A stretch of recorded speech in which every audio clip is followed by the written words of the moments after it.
I don't know if there's a word if there's an adjective to describe how much ejaculate. I think of places like France or Italy or Germany or whatever. I don't think they respond to tabloid news in the way that we do in this country. So in like on the morning news shows, on the breakfast sofas, they will go through all the newspapers and it will be like, the Sun's headline and the Mirror's headline. And these are, to my mind, kind of, trashy comic book type publications Yeah.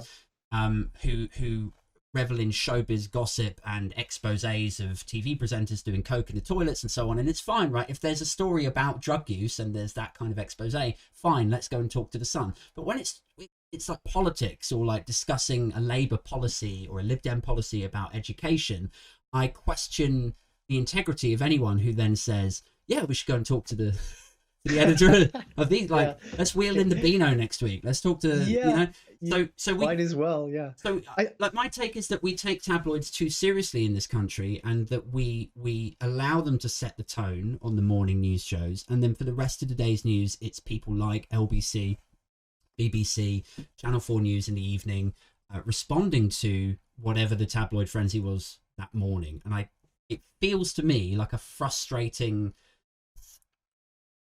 stumbling block. Like, how are we ever going to improve the political discourse if we allow these sort of trash mags to set? Am I way off base with that? I don't know that you're way off base. I think I don't think there's anything we could do about it. And I think that it is just going to change of its own volition over time, because my students, 19, 20, 21-year-olds, they don't read newspapers, and they're never going to read newspapers. And I think that the kind of the things that enter their minds, the kind of politics, the kind of ideas that enter their minds, don't begin in newspapers. And I don't know that I don't know that there's a huge difference between the UK and America. I think America, our media has historically been a bit more fragmented, and maybe a bit less docile at times. Right. But I think in general the two are quite similar. The British news media environment and the American news media environment, often because the same players are playing in both countries. And one interesting thing to kind of think about when we kind of talk about the relationship between British news media and American news media, the British media environment and the American media environment, is because Britain is a slightly smaller pond. It's often used as a petri dish for techniques and strategies that then get rolled out in America. And the kind of really clear, relatively recent example of this is the way social media, particularly Facebook, was trialed in the UK around the EU referendum vote. And those same disinformation and targeting strategies were then almost taken en masse and applied in the US to get Trump elected, often by some of the same people with connections to Cambridge Analytica. I don't remember whether or not Cambridge Analytica was still around when Trump's election was happening, but certainly the same people were working on both. And I don't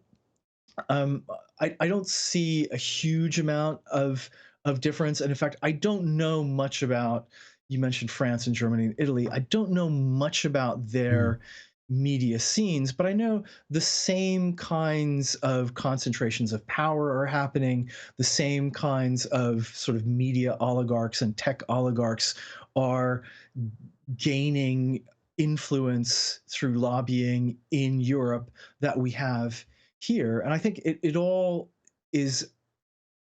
leading in the same direction. Yes, maybe France and Germany, maybe even more so Scandinavian countries where regulation is much more robust and media ownership laws are much more stringent.